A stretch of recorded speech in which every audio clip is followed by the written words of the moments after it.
Shiba Kalungi asanyudde abaana wali ku St. Francis School of Health Sciences wali munangate e Namataba. Oh my God, abasanyudde munangate omuziki gwe esayidi eno ne banyumirwa ate nga Palaso ku baana bayamba actually abadde agenzeko ku ssomero lyabwe esayidi eno. Byengenda okubeera nga nkutuusaako ko maaso awo Palaso kw'ossa ate Sindi Sanyu alina munangate obubaka obw'enjawulo bw'abadde akakasa esayidi eno. Bamuta Jaminati nsinziira ku Jaminati Yugi. Mu byonna nno kansooke nkutegeeze nti kasita obeera nga tonaba kusubscribinga osubscribinge kw'ossa ate n'okulayikinga vidiyo. Kakati nno munnange kansooke nkulageko ko Shiba Kalungi yabaddeko ko wali e Namataba. Wabaddewo ko munangate Yvette wali ku ssomero. Essomero lino baliyita munangate St. Francis School of Health Sciences.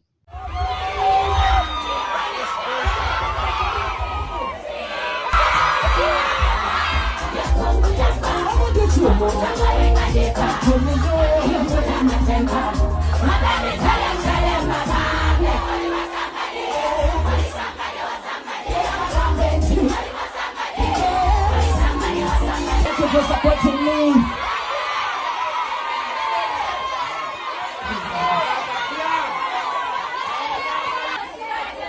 Recibate.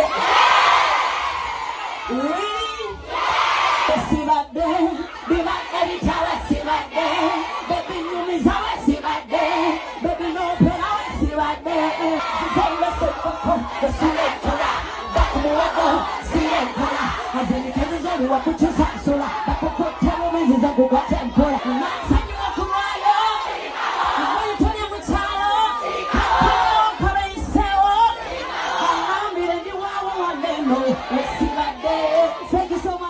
Wali e Namataba nga wembadde nkutegeeza wabula yasobodde munangate okubasanyusa bannange abayizi banyumiddwa nnyo music munangate wa Shiba Kalungi. Ku sayidi y'emu nga wembadde nkutegeeza Palaso ali omu munangate ku bayimbi abakyasize munangate okubeera nga bayamba munangate abaana ab'enjawulo naddala abo abali very talented. Munnange Palaso avaayoko n'abakwatako era nga ku sayidi y'emu wabaddewo ku omwana by the way muyimbi nno bannange omwana alina eddoboozi.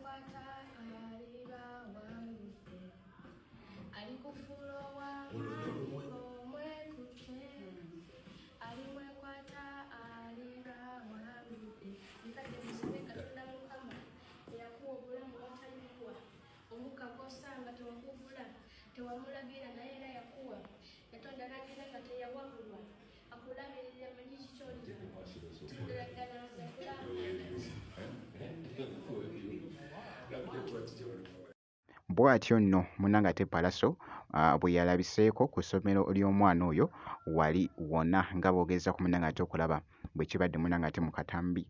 Ku sayidi y'emu nkyekinzeeko ko ku Sindi Sanyu. Sindi Sanyu ali mu kwesettingira munangate Royal Experience agitutte wali munangate e Japan abadde akakasa wali mu katambi. Yonna gye biggweredde muganda wange. Embeera ebadde etya katusooke tubirabe ndyoke nkuze. Can I see you tonight? See you tonight. Kwagala baby for life. Hey, baby for life. It was the people, this is Sandy B. It's definitely the king herself. Now, on the 12th of October, I am bringing the Royal Experience all the way to Japan. I'm going to be performing at the Pivot Lion Building, Floja, Nagoya. So don't miss me. Hey. Can I see you tonight? See you tonight. Kwagala baby for life, hey, baby for life. What's up, people? This is Cindy B. It's definitely the king herself. Now, on the 12th of October, I am bringing the Royal Experience all the way to Japan. I'm going to be performing at the Pivot Lion Building, Floja, Nagoya. So don't miss me. Hey. Wow, bwatyo munnange ate bwakikoze esayidi eyo ino ngenda kubeera nga nkomawo ku maaso awo